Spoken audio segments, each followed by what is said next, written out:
असं आहे की मी पहिल्या दिवशीपासून सांगतोय, बीडच्या प्रकरणामध्ये कोणालाही आम्ही सोडणार नाही।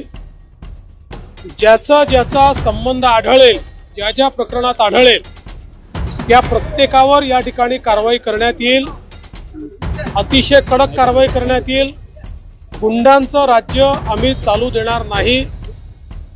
कोणालाही या ठिकाणी अशा प्रकारे हिंसा करता येणार नाही, खंडणी मागता येणार नाही। या दृष्टीने तपास अतिशय गतिशील केलेला आहे आणि त्यामुळेच आज त्यांना त्या ठिकाणी शरणागती पत्करावी लागली आहे।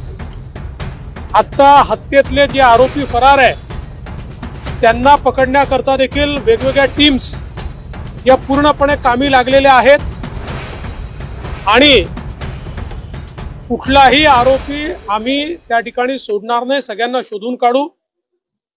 आज स्वर्गीय संतोष देशमुख यांच्या बंधूंची माझी फोनवर चर्चा झालेली आहे। त्यांनाही मी आश्वस्त केलेलं आहे की तुम्ही काळजी करू नका, काय वाटेल ते झालं तरी सगळे दोषी शोधून आणि जोपर्यंत ते फासावर लटकत नाही तोपर्यंतची सगळी कारवाई पोलीस करतील, हा विश्वास मी त्यांना दिलाय। कोणता गुन्हा दाखल होईल, कसा होईल हे सगळं पोलीस सांगतील।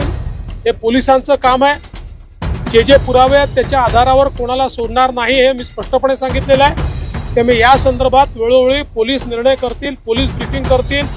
जाणीवपूर्वक ही केस CID ला देण्यात आलेली आहे, त्यांना पूर्ण स्वायत्तता देण्यात आलेली आहे। कोणाचाही त्यांच्यावर दबाव चालवून घेतला जाणार नाही, कुठलाही दबाव राहणार नाही। कोणी काही म्हणत असलं तरी पोलीस जो काही पुरावा आहे या पुराव्याच्या आधारावरच या ठिकाणी कारवाई करतील। त्यामुळे कोण व्हिडिओत काय म्हणताय, कोण काय म्हणत नाही हा विषयच नाही। विषय हा आहे जिथे पुरावा आहे त्याला सोडलं जाणार नाही। मला या प्रकरणातल्या राजकारणामध्ये जायचं नाही।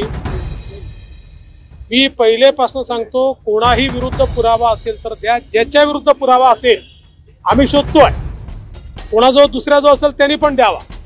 पण माझ्याकरता स्वर्गीय संतोष देशमुख यांच्या हत्येला कारणीभूत लोकांना शिक्षा होणे हे महत्त्वाचं आहे।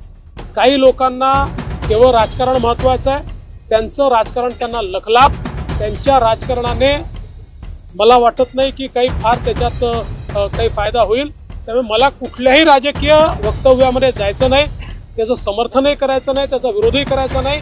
हे राजकारण त्यांनी त्यांच्या ठिकाणी करत राहावं। मात्र आमची भूमिका स्पष्ट आहे, स्वर्गीय संतोष देशमुख यांना न्याय मिळवून द्यायचा तो आम्ही मिळवून देऊ।